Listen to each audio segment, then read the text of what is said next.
नमस्कार। तो आज हम एक श्रोता द्वारा साझा की गई सामग्री पर थोड़ी गहराई से बात कर रहे हैं। ये कुछ नोट्स हैं जिनका शीर्षक है दैनिक जीवन के 10 जरूरी अंग्रेजी वाक्यांश। अब देखिए, पहली नज़र में तो ये वाक्यांश काफ़ी बुनियादी लग सकते हैं, लेकिन आज का हमारा मकसद सिर्फ इनका मतलब जानना नहीं है, बल्कि इनके पीछे की क्या कहते हैं रणनीति को समझना है, इनका सांस्कृतिक महत्व और ये असल में कितने असरदार हैं बातचीत में। सोर्स का इरादा तो काफ़ी साफ लगता है कि भाई ये 10 वाक्यांश सीख लो और रोज़मर्रा की स्थितियों में, खासकर जैसे मदद मांगते वक्त, थोड़ा आत्मविश्वास महसूस करो। कल्पना कीजिए ना, कोई व्यक्ति एक बिल्कुल अनजान शहर में है, चारों तरफ भीड़ भाड़, लोग भाग रहे हैं, थोड़ी सी घबराहट भी है। ऐसे में अपनी बात कहने या सिर्फ रास्ता पूछने के लिए भी सही शब्द होना कितना ज़रूरी हो जाता है। ये सिर्फ भाषा सीखने की बात नहीं है, ये उस माहौल में सहज महसूस करने की कुंजी है। तो चलिए इन वाक्यांशों के गहरे मतलब और इस्तेमाल के तरीकों पर बात करते हैं। हमारा मिशन इनको हटना नहीं है, बल्कि ये समझना है कि ये कैसे काम करते हैं और क्यों ये इतने असरदार। हाँ, ये एक बेहतरीन विषय है, क्योंकि ये जो बुनियादी वाक्यांश है ना, ये असल में भाषा के बिल्डिंग ब्लॉक से कहीं ज्यादा है। ये वो उपकरण है, वो टूल्स है जिनसे हम अपनी सामाजिक दुनिया में नेविगेट करते हैं। ये दिखाते हैं कि कैसे छोटी छोटी भाषिक इकाइयाँ कितने बड़े सामाजिक काम कर सकती हैं। जैसे किसी से संपर्क बनाना हो या कोई मुश्किल स्थिति संभालनी हो, तो ये सिर्फ शब्द नहीं है, ये समझिए कि बातचीत की कला की पहली सीढ़ियां हैं। बिल्कुल। तो शुरुआत करते हैं पहले समूह से। ये वो हैं जो विनम्रता से ध्यान खींचने के बारे में है। सोर्स का पहला वाक्यांश है एक्सक्यूज मी।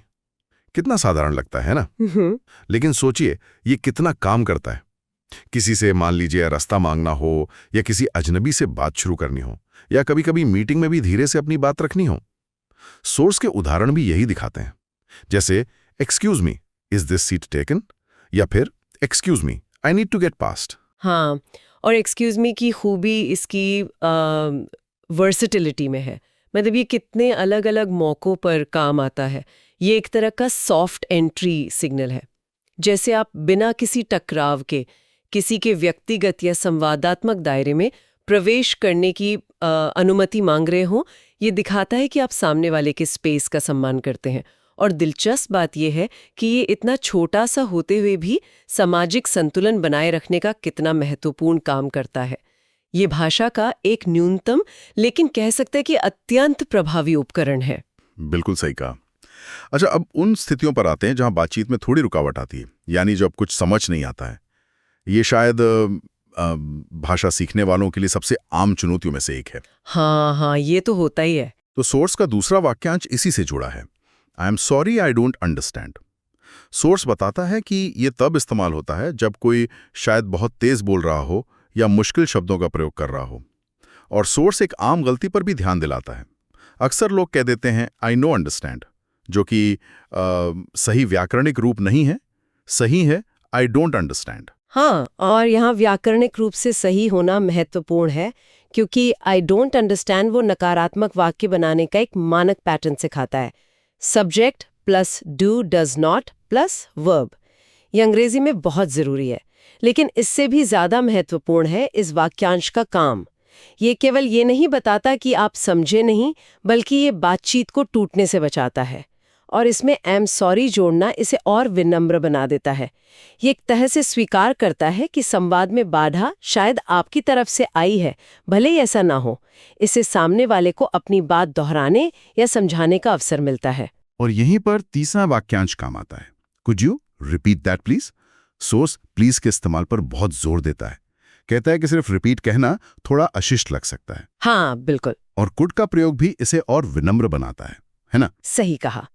कुड का प्रयोग यहाँ सिर्फ विनम्रता नहीं दिखाता, ये एक तरह की हाइपोथेटिकल डिस्टेंस, एक काल्पनिक दूरी बनाता है, जो अनुरोध को कैन यू रिपीट्स दैट से भी नरम बना देता है। और प्लीज की बात करें तो सोर्स का ये कहना कि अंग्रेजी भाषी संस्कृतियों में प्लीज और थैंक यू का खूब इस्तेमाल होता है, यह बहुत अहम बात है। ये सिर्फ शिष्टाचार नहीं है, ये शब्द लगभग कॉन्वर्सेशनल पंक्चुएशन की तरह काम करते हैं। अच्छा, बातचीत के विराम चिन्ह जैसे? हाँ, कह सकती हैं। बातचीत के प्रवाह को सहज बनाते हैं, तनाव कम करते हैं और सामाजिक तालमेल बनाए रखते हैं। हो सकता है कुछ संस्कृतियों के नजरिए से ये थोड़ा ज्यादा लगे या थोड़ा बनावटी भी लगे, लेकिन अंग्रेजी में इस फ्रीक्वेंसी को मतलब कितनी बार ये इस्तेमाल होते हैं समझना उतना ही जरूरी है जितना शब्दों को जानना।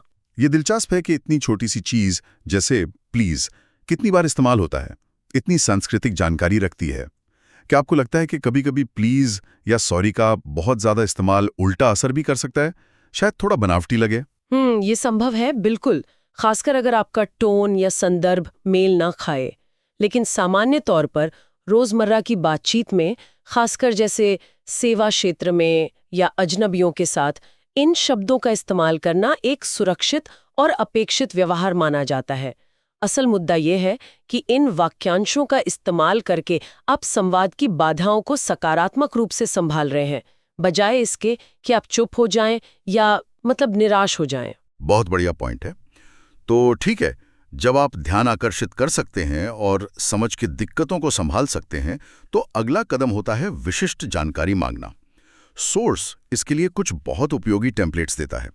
पहला है हाउ डू यू से वर्ड इन इंग्लिश। नए शब्द सीखने का कितना सीधा तरीका है। सोर्स का उदाहरण है हाउ डू यू से होला इन इंग्लिश, कितना आसान। फिर है वेयर इज द, किसी जगह के बारे में पूछने का एक क्लासिक टेम्पलेट। उदाहरण where is the nearest bank या where is the bus station. और सोर्स यहाँ सब्स्टिट्यूशन ड्रिल का सुझाव देता है, मतलब जगह का नाम बदलकर अभ्यास करना, ये इसे और उपयोगी बना देता है। हाँ, वो ड्रिल बहुत काम की है। और तीसरा टेम्पलेट है कीमत पूछने के लिए, how much does this cost. एकदम सीधा और सरल। इन टेम्पलेट्स की शक्ति को कम नहीं आंकना चाहिए, बिल्कुल नहीं। ये भाषा सीखने के एक महत्वपूर्ण सिद्धांत को दर्शाते हैं, वो है पैटर्न पहचानना और उनका विस्तार करना।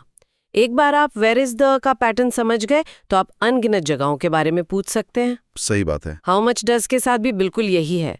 ये रटने से कहीं ज्यादा शक्तिशाली है, क्योंकि ये सीखने वाले को वाक्य बनाने की क्षमता देता है, उन्हें एक सक्रिय भागीदार बनाता है। ये वाक्यांश सिर्फ जानकारी प्राप्त करने के उपकरण नहीं है, ये सीखने वाले के मन में भाषा की संरचना का एक, कह सकते हैं, मॉडल बनाते हैं। वेयर इज द पूछना सिर्फ दिशा जानना नहीं है, ये अपने आसपास की दुनिया को समझने और उसमें अपनी जगह बनाने का एक प्रयास भी है।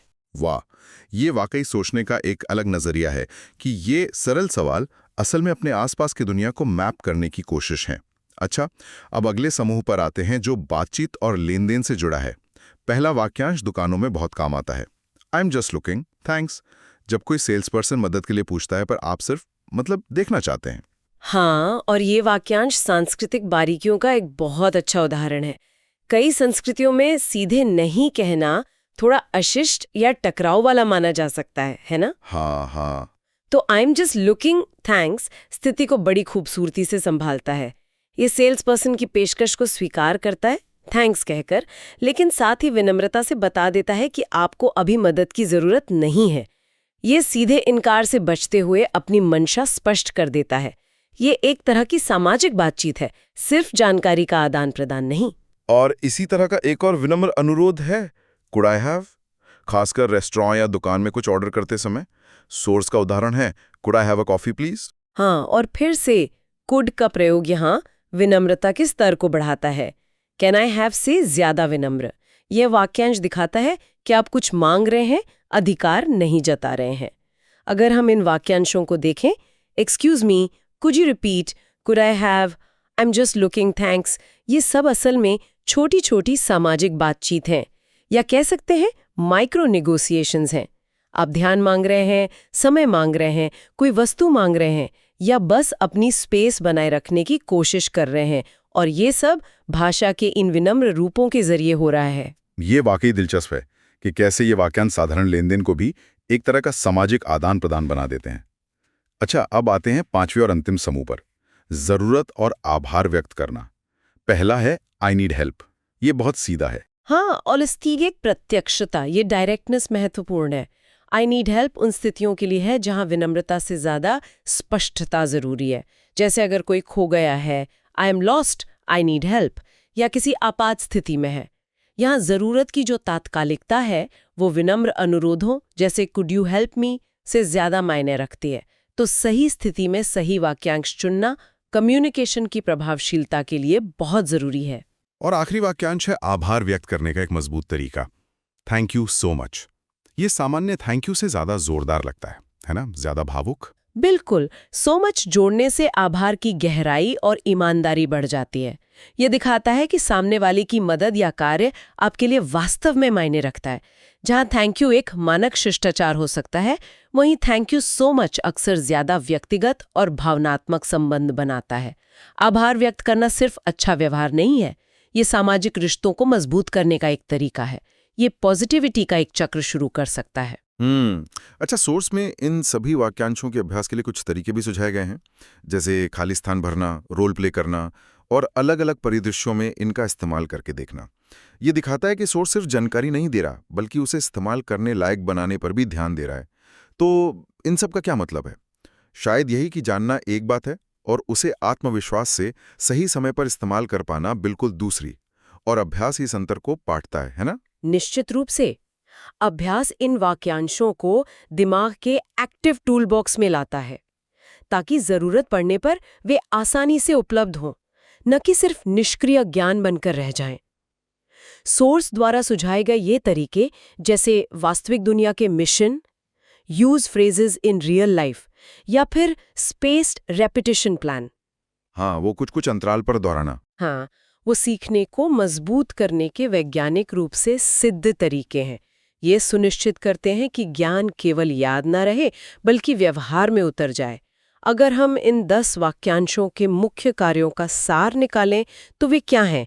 पहला, संपर्क शुरू करना और ध्यान आकर्षित करना।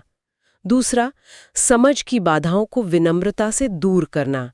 तीसरा, जरूरी जानकारी मांगना, शब्द, स्थान, कीमत।